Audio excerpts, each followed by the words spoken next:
All right, we've been waiting for this. We now have three new polls after last week's Democratic primary debates, and it turns out that my analysis of who did well has translated directly into polling changes, and I want to go over those with you today. The big picture is Joe Biden is down. Bernie Sanders and Elizabeth Warren are basically even, Warren up slightly. Kamala Harris got the biggest boost, while basically all of the zeros and ones, the people polling 0 and 1 or even up to 2%, are basically unchanged, and some of them probably should start getting out of the race soon, and we'll talk about that in a little bit. So to remind you, my analysis was that on the first night, Elizabeth Warren won. She was the strongest on policy. She didn't win in dramatic fashion. She didn't have any of those big gotcha type moments that unfortunately in the modern political environment are considered signs of strength as a politician. I also thought that from night one, Julian Castro and Bill de Blasio did well, but they didn't have a chance and they continue not to have a chance. On night two, Kamala Harris was clearly the winner in the way that a mildly involved Democratic voter would see it. Very strong and commanding. Pete Buttigieg sort of in a quiet second place. Bernie Sanders maybe right there with him, maybe in third place. Bernie likely not doing damage, but not really making any big gains, was my impression. And the poll results basically have confirmed that that's the way that on average, Democratic voters understood the debates. So looking at the averages of the three recent polls rather than at any one poll, Joe Biden's polling continues to trickle down. That's the green line at the top for people who are watching.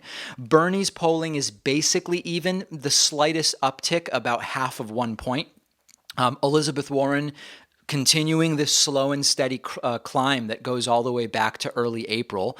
And then the biggest jump very clearly is that orange line on the chart, Kamala Harris. Harris gained more than 3 full points. She's now within striking distance of Elizabeth Warren for third place, who herself is now within striking distance of Bernie Sanders for second place. And if Joe Biden doesn't turn this trend around, Joe Biden actually risks falling out of first place before he knows it. You will also notice that the zeros and ones, as I call them, the people basically polling nothing, have not really moved. None of those lower down in the polling have moved the needle. Marianne Williamson was polling almost, has been polling almost literally zero. She's now at 0.2%. That may even be a drop from before the debate. I don't remember. Jay Inslee is at 0.3%. Bill de Blasio is up to 0.7% from, I think, like 0.5. I mean, this is basically all zero. So in total, Williamson, Inslee, de Blasio, Delaney, Bennett, Castro, Ryan, Bullock, Klobuchar, Seth Moulton, who wasn't even in the debates, and Kirsten Gillibrand, all under 1%. And then you have Tulsi Gabbard and Andrew Yang between 1 and 2%. Now, those two are interesting names. Yang supporters were hoping that Andrew Yang would explode after his participation in the first debate. Hasn't happened. Admittedly, he didn't get much of a chance to talk. Tulsi Gabbard supporters loudly saying before the debate that she was going to explode as soon as the country became more aware of her. Her polling hasn't moved at all either. And it's interesting to note that there was a lot of bragging after the debates from supporters of some of these lower polling candidates saying X was the most searched for candidate on Google right after the debate. They're going to explode in the polls. And what I was saying at the time, and clearly is true, is that just because a lot of people are Googling someone's name doesn't mean they're impressed with them or plan to vote for them. For example, Marianne Williamson was saying wacky things and no one knew who she was. So it makes sense that a lot of people would start searching her name on Google to figure out who she is, not necessarily to vote for her, and the polling seems to bear that out.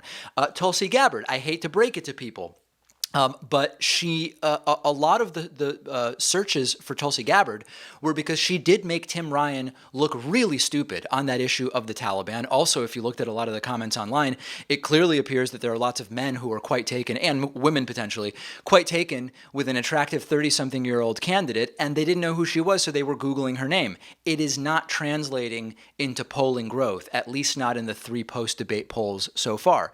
Andrew Yang, again, lots of searches for Andrew Yang, picked up a lot of Twitter followers, doesn't mean that this is someone whose Google searches are necessarily going to translate into polling support. So the question now starts to become, how long are some of these zeros and ones going to stay in? For those who were in the debate, they don't seem to have gained polling support, and that's something they're going to have to think about. The zeros and ones who didn't even make the debates, which are Seth Moulton and there might be one or two others, it's just time for them to go. I mean, they never had a chance to begin with, and they should go. On the show tomorrow, I'm going to address a question that our audience is very divided about. The question is, when does this polling matter in the sense of, historically, when do polling numbers start to reflect who is likely to actually secure nominations? The answer is it's right around now, but I'm going to go into detail about that on tomorrow's program. Lastly, there are people who are emailing me saying, David, you should not be looking at national polls. You should be looking at the Iowa caucus polls because that's the first caucus. I believe it's in January, February. And that's going to set the tone for how the entire primary goes. Yeah, I mean, it's fine to do that. It's not actually that interesting yet because right now there's this 15% cutoff in the Iowa caucuses. If you don't get 15% support, you don't get any delegates from the Iowa caucus. Right now, it would just be Biden and Sanders who get any delegates from Iowa, and that's the way it's been for a while. So in fact, that hasn't really changed. No one else is polling at 15% in Iowa, although I believe Pete Buttigieg is close, maybe at 12%, just shy of the 15% requirement. So yeah, we'll start looking at Iowa when it's actually closer. Right now, the national polls actually do tell us quite a bit. If you disagree with me, let me know. I've been open to having my mind changed about this for months, but so far it's been more or less as our analysis has predicted. One of today's sponsors is Impeach the Card Slap Game. You can't slap Donald Trump in real life, but you can slap him in this really funny and intelligent two-player card game. And you can get it for 10% off when you go to davidpakman.com/impeach and use the coupon code PakmanShow at checkout, all one word. Impeach the Card Slap Game is perfect for having friends over or hanging out with family members who have a sense of humor about Trump. We've been playing it at my place. It currently has a 5 out of 5 star rating on Amazon. I really don't think you'll be able to find a game that does a better job of satirizing today's political climate in such an intelligent way. I've had a ton of fun with it, and I think you will too. You can tell a ton of time and careful thought went into the game design and the cartoon artwork and the humor. It never gets old because you're always discovering new jokes and political commentary within the game. We were talking to the creators of the game, and they said one of their goals was that players might even learn something new as they play. I think it would make a perfect gift for anyone, really, of any political orientation, just because of how clever it is. Or you can get it for yourself and have a really fun and witty game to play when people come over. Get Impeach the Card Slap Game by going to davidpakman.com/impeach and get 10% off when you use the coupon code PakmanShow at checkout. That's all one word, PakmanShow.